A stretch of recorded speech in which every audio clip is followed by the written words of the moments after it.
Hi guys, welcome back to another episode of Get Wedding Ready with me, Wura Manola.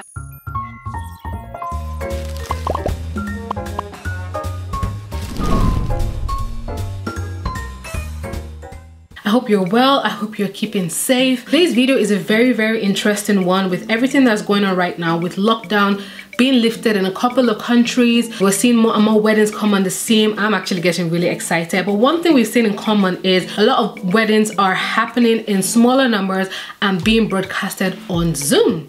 So this video, without further ado, is how to plan a Zoom wedding.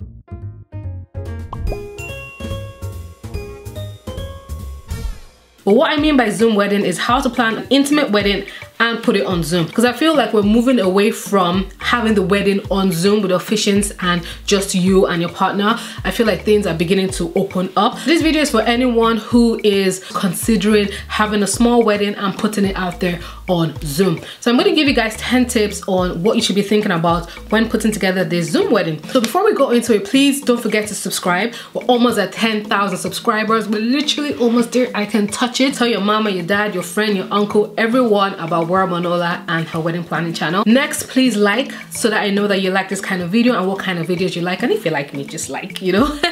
And yeah, let's get straight into this video. The first tip I have for you is to decide. So you have to sit down with your family, your partner, and actually decide that this is what you want to do, because a couple of you have weddings that have been planned for probably 500 or 300 or even up to 1,000, and you're probably making a decision like, should we actually have a smaller wedding, say 30 to 50 people, depending on the guidelines in your country, and Zoom the rest. You know, Zoom allows up to 500 to even 1,000 guests, depending on, I'll come to that later. So this is a conversation you first have to have. Also decide, do we have a small wedding, put it on Zoom and call it a day, or do we still have a party later? So once you've decided that you're going to go ahead with a smaller wedding and have this on Zoom, you want to inform your guests. So you need to obviously make a guest list, which would be a little bit tinier. So you need to think about who is going to be at the intimate wedding, the small wedding, which is going to be a handful of people. Just put it to immediate family and maybe your bridal party. When you start including different people, for example, if you include one person from a high school, I'll be like, sis, I went to the same high school with you. But if you include one of your co-workers that you always have lunches, like, but I have lunch with you. So to make it easier, just have your immediate family and a couple of your bridal party. But this is totally up to you. This is just an advice. So have your guest list. Think about who you want in person. Think about also who you want on Zoom. You also want to make sure that you don't have anyone vulnerable in person, like elderly people. You might want to have that conversation with them if there's someone in that category. First of all, send out communications to your guests that due to everything that's happening right now, you're probably going to have a very small wedding and it will be broadcasted on Zoom and more information will be given once you have more information. If you already have made up your mind, then you send two different communications. One to the people who are invited in person saying, hey, we've decided to go ahead with our wedding. We're going to make it really small and you're cordially invited. For those people who didn't make the cut, I hate saying make the cut, okay, for those people who can't be in person, you send another communication saying, hey, we've decided to go ahead with our wedding because of the guidelines and the, you know, everything going on and the guidelines in the country, blah, blah, blah. We've decided to only have a few guests, but we'd still love to have your participation and we would like you to be on Zoom to witness the wedding. The next thing is you need to decide the format of the wedding. The format will dictate the kind of wedding you're going to have. For example, I just had a bride on IG Live. You can go check it on my page, Instagram, Wura Manola. She had a wedding in her dad's living room, about 20 people in total, including the vendors, and broadcasted it to over 100 people on Zoom. I've just seen a recent bride who had a rustic, nice wedding. She had everything outside. It was a very rustic garden. It's so beautiful. And she had 30 guests in person, and then she had the rest on Zoom as well. So you want to decide, okay, do I want an outdoor wedding? Do I want to have an indoor wedding? And how many people are we going to have on Zoom? How many people are we going to have indoor? What kind of decor do I want? So when you think about the format, it helps you decide how the wedding is going to look like, pretty much. I do want to point out that if you are watching the video and you're planning to have a Zoom wedding, like you're going to have just you and your partner on Zoom with an officiant virtually as well, because lockdown is still in place, then please make sure it is legal, because Zoom weddings are not legal everywhere. So make sure they are legal if your officiant is not going to be in person. All right, so moving on, the next thing you want to do when planning a Zoom wedding is you want to put together a budget. A budget is going to help you know what elements you need and how the wedding is going to look like in addition to the format. So your budget is going to say, okay, we have how many people, this is the budget we have, this is the budget for decor, this is the budget for cake, this is the vendors that we're going to have for the wedding, so photographers, videographers, etc. Your budget is going to shrink from when it was. So a lot of people that are having these weddings, except you're newly engaged and this is what you want to have, but a lot of people who are having these weddings are like 800, 500, 1,000. So you're actually going to save a lot of money. So your budget is going to be looking pretty good for this Zoom wedding. If that's where you're going to stay, if you're still going to have the party later, then that's another budget that you need to obviously, when the time comes, put together. The next tip I have for you is to get a wedding planner.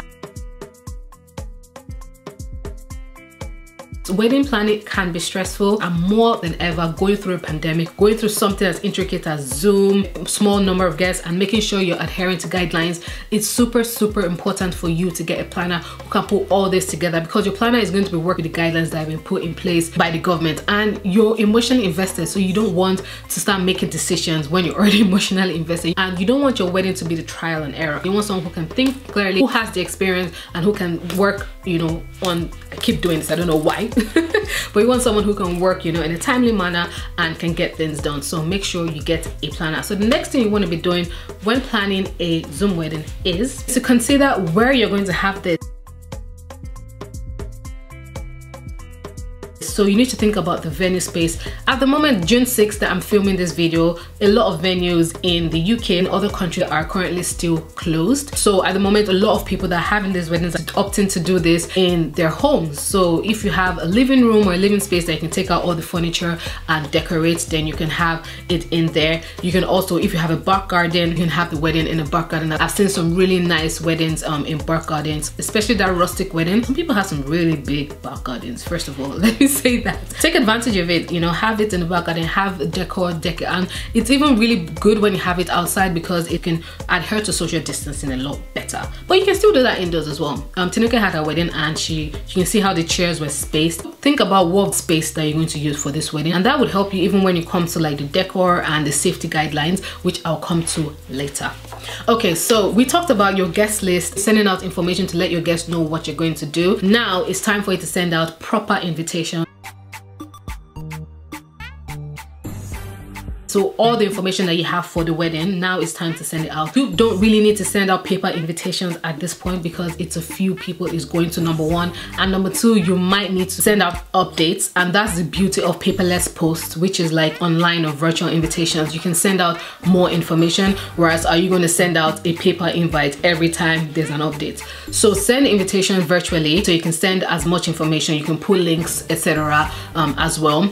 And this is not the time to have an Owambe on. I mean, if you do want to have an Owambe on Zoom, please, by all means, you can have 1,000 people. But people that usually have this, is easier to manage a smaller amount of people on, you know, on Zoom. Also, make sure you have a website so that people can go for more information. Have an FAQ section on Zoom and put all the information on when it is, where it is, if there's a meeting link, and keep everything as private as you can. Obviously, you don't want just anyone zooming into witness your wedding. So make sure you tell your guests to obviously keep the links and all the details, you know, private. The next advice I have for you on planning a Zoom wedding is to choose your vendors.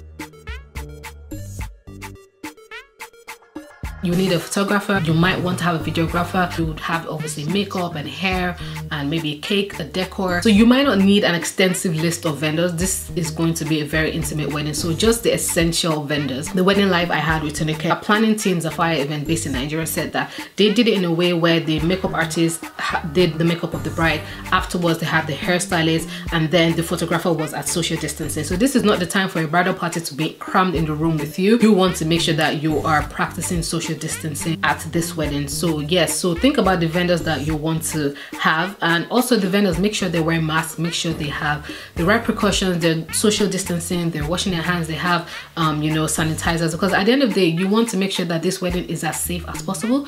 And even decor person can come in the night before, set up when no one is there and go. You don't have to be there when the decor person is setting up, and your planner would obviously be there, on your coordinator, sorry, and your planner if it's the same person, and just be observing obviously social distancing.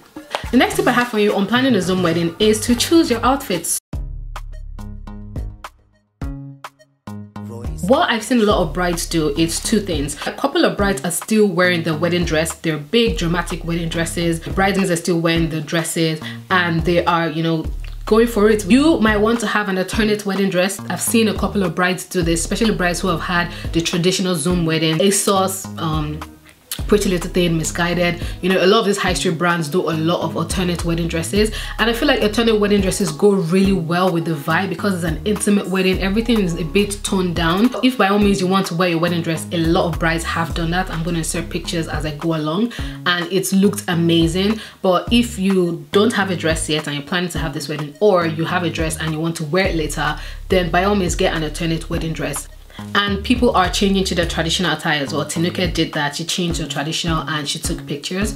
So yeah, you can change into your traditional attire. You can change into another attire just for pictures, especially if you're not going to have a party later on. So yeah, get your outfits. The next tip I have for you is to organize the necessary tech gear. You have a wedding, you're already planning an intimate wedding, that you have your decor and everything in place. For the Zoom wedding, you want to make sure that you have your laptop so that you can see the people on Zoom, and you can obviously plug it to a screen so that you can see it blown up. Make sure you have lights as well. So obviously, because you might be indoors, if you're not outdoors, try and get like softbox. I'm looking at my lights right now. Try and get softbox or ring lights so that it's brighter indoor. And your photographers obviously come with lights as well. Try and get a tripod if you're broadcasting it somewhere else, like Facebook Live for example, or if you're going to take pictures, like if someone's going to take pictures apart, and if you don't have a photographer for example, so you can get a tripod. And for volume's sake, for everyone to hear what you're saying, you might want to get mics, because as remember, you're broadcasting this, so you want to make sure that people can hear everything that's going on, the vowels and everything. So you might want to get mic, just like you're literally in a, you know, a film stage, have the mic up. That's an option. If it's just in a closed space and it's clear, then you can obviously forgo the mic. So choose your options. So with Zoom, I know they have options for up to 100 participants for $14.99. Choose your options if you want 100 participants or up to 500, depending on how many people you want to invite. The next tip I have for you is to make sure you have a host.